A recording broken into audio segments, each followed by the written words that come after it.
Hi, this is Cheryl Stinchcomb, the creator of Cheryl Web TV and the author of Pinterest Marketing. And I have a lot of great training here for you, so I want you to keep your eyes open. We're going to go through all the steps and really important tips so you can learn how to market your business on Pinterest and make the most of it. So stay tuned for this next training.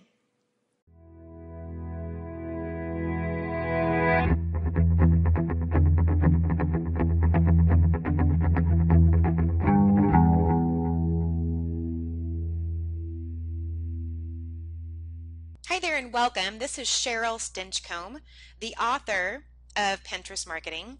And I've had a lot of business owners ask me the question about Pinterest, specifically about a profile. And they say, how in the world can I maximize my presence on Pinterest to be able to end up in the search engines? And so today I have 4 critical steps I'm going to share with you that's going to help you optimize your Pinterest profile that performs well in the search engines. But I want to talk to you more about why you really need to be on Pinterest, and how it's rising. They had a huge boom in 2012 and they're just continuing to grow. And there's just more people that are getting on Pinterest that are really looking, they're being influenced on what to buy, which websites to go visit, and really which direction to go on the web. And so Pinterest is now actually driving more traffic to websites than YouTube, Google+, and LinkedIn combined, which is absolutely amazing. And it's also driving more traffic than Twitter and Bing. So it is going to be a really great place to spend some time and make sure you get your account set up correctly. The other thing, here's some breaking news for you. Pinterest beats Yahoo's organic traffic, which is really making it the 4th largest traffic driver worldwide. So let me get into these 4 critical steps that's going to help you optimize your profile so that you can use the power of Pinterest to your advantage. Now the first thing is going to be a company name. Now you're probably thinking, all right, that's kind of obvious, Cheryl. But I want to talk to you a little bit more in depth. What it's really about is visual branding and name recognition. So no matter which social media network that you're on, you need to use the same name. And this is where it really plays in, where it's not so obvious to people. So if you are your own, like if you're marketing yourself and you are an online marketer or you're a freelancer or you're a coach, then you need to make sure that if you're going to use your company name on Pinterest, that it really matches what you're using on all your other social medias. Unless you just want to market yourself, make sure you just use your name. So here it has HubSpot. For me, it has Cheryl Stinchcomb because I really market the training that I provide and the speaking and workshops that I provide. So you want to make sure that your business name matches on all the networks. So this way you don't confuse your target market.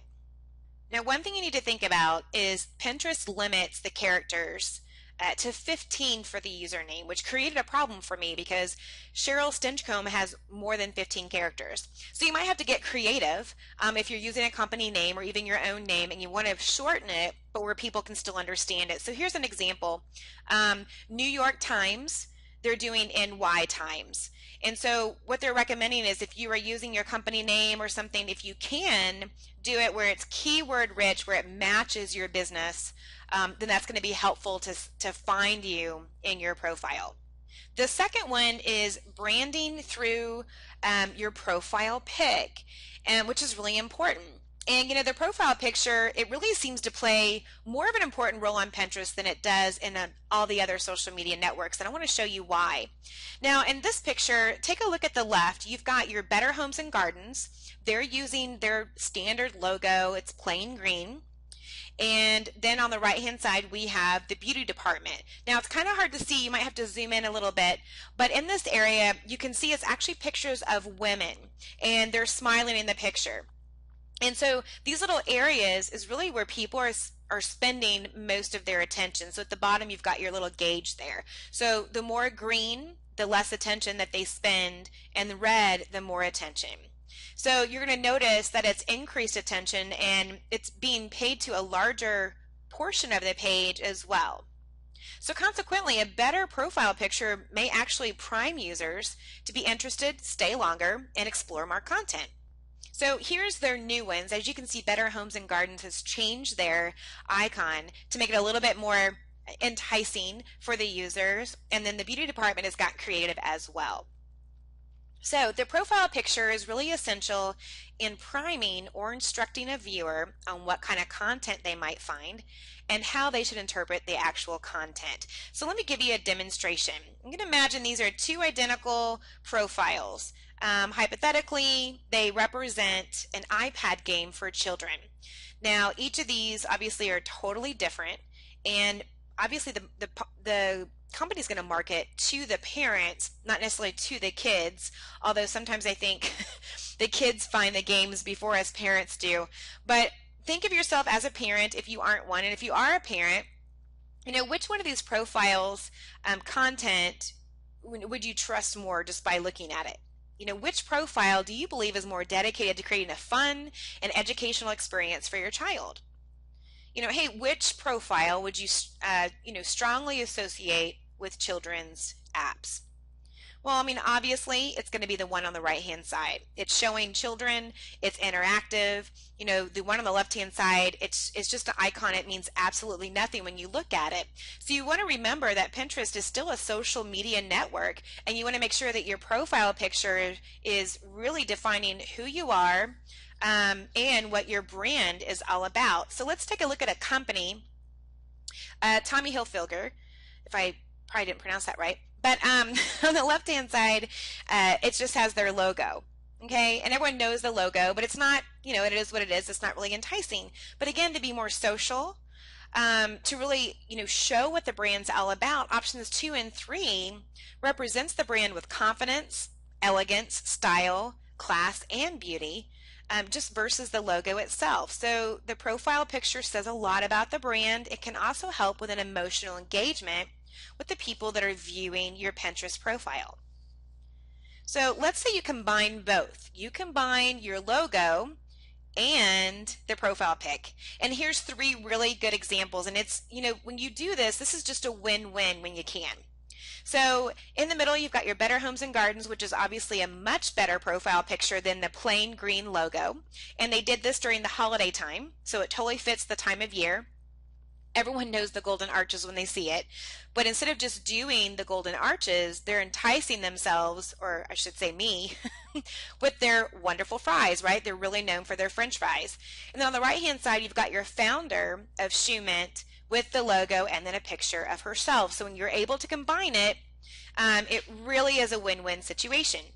Now, the third thing you want to do is you want to optimize your About section or your description. Now, Pinterest only allows 160 characters. So again, you want to make sure that you think this through, because what it's really important is that you have keywords in your description. Because when people go into the search area of Pinterest and they type in fashion or shoes, then you want to make sure that your profile will pop up as well as your pins will. So let's take a look at this company example. Here you can see Shoe Mint, which uses a lot of really good keywords for their company. They have shoe company, shoe collection, fashion, shoe making. They have 4 keywords in that description, but the sentence itself still makes sense. You don't just want to put a bunch of keywords where people don't really understand what you're all about. And again, if you want, you can visit other competitors in your industry and just see what kind of keywords they're using so you can compete against them. Now for me, I market myself. I do a lot of informational product creation, public speaking, online marketing, and so mine was really more about who I am and what I do. I'm a creator of Cheryl Web TV, so I have a web TV show, and what I do is I help teach and share expert knowledge with the world and entrepreneurs about those 3 areas. So, my focus is on entrepreneurs, college grads, and trainers. And so again, you just want to figure out what keywords are best for you and be able to write something that makes sense and is enticing to your users. All right, the 4th one is you want to verify your company website. So when you sign up with Pinterest, you might have a personal account, but you need to convert that into a business account. Okay, so you have to have a business account to be able to verify your website. So what does it mean when you verify a website? Well, a couple things. First, you tell Pinterest that you own that website, and then it's going to establish a link between your website and the Pinterest account. But most importantly, what it's going to do is you will gain access to your Pinterest analytics. And that is a great resource for you to go in and see which pins are performing, which pins are not. You can look at the times of day. I mean, it's a really great resource for you to build and market on Pinterest. Instead of continuing to make the same mistakes, you're going to learn from it and be able to tweak it so you can gain more followers. Where do you get instructions? I just go to my Pinterest account, and then I do the drop down menu near my picture on the upper right hand side. I click on Help Center, and I just type in verify website, and it will pop up. And in there, it's really a great resource. There's 2 different ways that you can verify your website, and it's going to give you instructions here. And then wherever your website is being hosted, it's going to give you the HTML file that you have to upload to them. And also, if you click on the how, it's going to teach you how to do that step by step. So they've got everything set up there for the majority of hosts where you might be hosting your website. And obviously, if you have someone that has created your website, you can have them do it and be able to upload the HTML file. So when it's all done, you're going to get this red check mark, and people will be able to click on that. We'll take them directly to your website.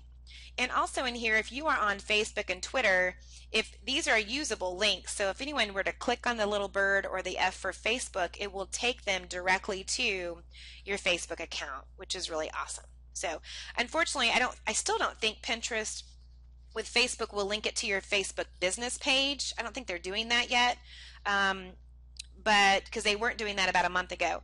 But it will at least direct them to your personal Facebook page, and then in your About section or About You there, you can have the link to your Facebook page. They can at least get to that if you're promoting your business on Facebook. So I hope these 4 critical steps really helped you, so you can go out there and optimize your Pinterest profile that's going to perform well in your search engines.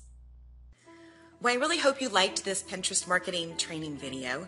And if you'd like to get all 8 of my training videos, all you have to do is go to my website, which is SherylStinchcomb.com. And actually, if you just visit the link below, you can go in and you'll be able to get all of my 8 Pinterest marketing training videos to be able to help you market your business on Pinterest. So again, that website is SherylStinchcomb.com, and all you have to do is visit the link below. Thank you.